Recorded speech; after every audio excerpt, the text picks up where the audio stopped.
আফরান নিশো বাংলাদেশের সিনেমা থেকে তিনি অনেক দিনই কিন্তু দূরে ছিলেন, প্রায় 2 বছরের মতো। তার প্রথম সিনেমা ছিল সুড়ঙ্গ, এবং সুড়ঙ্গ সিনেমাটা ভালো একটা রেসপন্স এনে দেয়, ভালো একটা কালেকশন করে। তারপরও এতদিন কিন্তু তিনি কোনো ছবি পাননি, বা ছবি পেলেও তার মনের মতো হয়নি বলেই তিনি সিনেমাগুলো করেননি।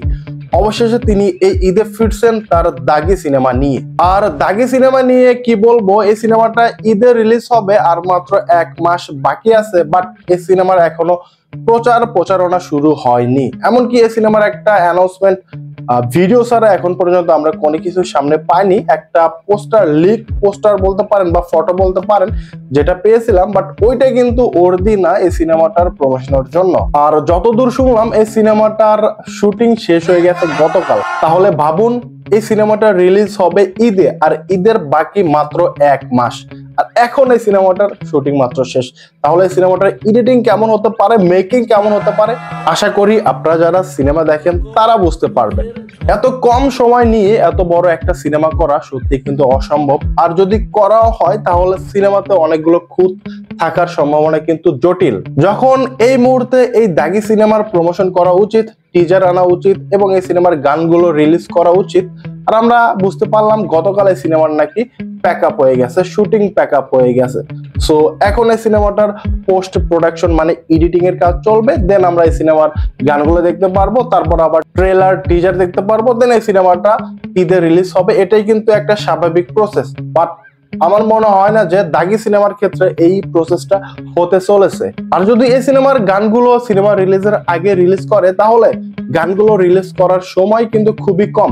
আপনারা ধারণা করতে পারেন এই সিনেমার 3 থেকে 4টা গান রয়েছে, মিনিমাম আমি ধরলাম 3টা গান রয়েছে। সো 3টা গান, একটা ট্রেলার আর একটা টিজার, তার মানে 5টা কন্টেন্ট কিন্তু সিনেমাটা রিলিজ হওয়ার আগে রিলিজ করা দরকার। যদি ধরেন 1 সপ্তাহ পর পর যদি এই কন্টেন্ট গুলো রিলিজ করে, তাহলে তাদের সময় লাগবে 1 মাস 7 দিনের মতো বা 1 মাস 5 দিনের মতো। বাট সিনেমা রিলিজের সময় আছে আর মাত্র 1 মাস। তাহলে ভাবুন তারা কখন এই কন্টেন্ট গুলো ইউটিউবে রিলিজ করবে, সিনেমার প্রমোশন করবে।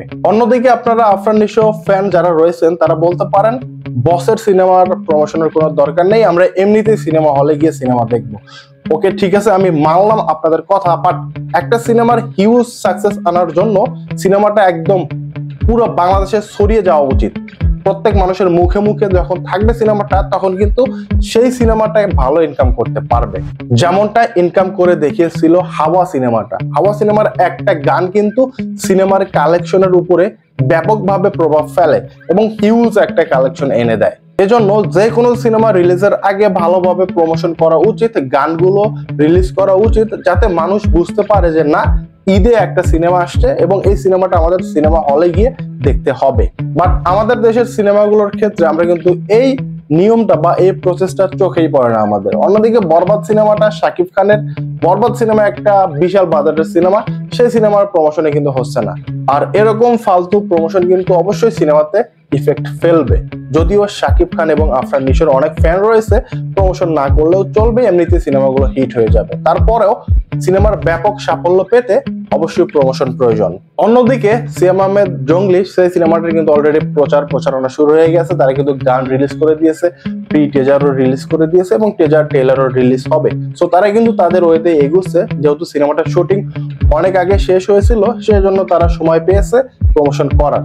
সো আশা করি তারা একটা ভালো ফলাফল আনতে পারবে। সো গাইস, আপনারা এই ঈদে কোন সিনেমা নিয়ে সবচেয়ে বেশি এক্সাইটেড কমেন্টে জানিয়ে দিতে পারেন।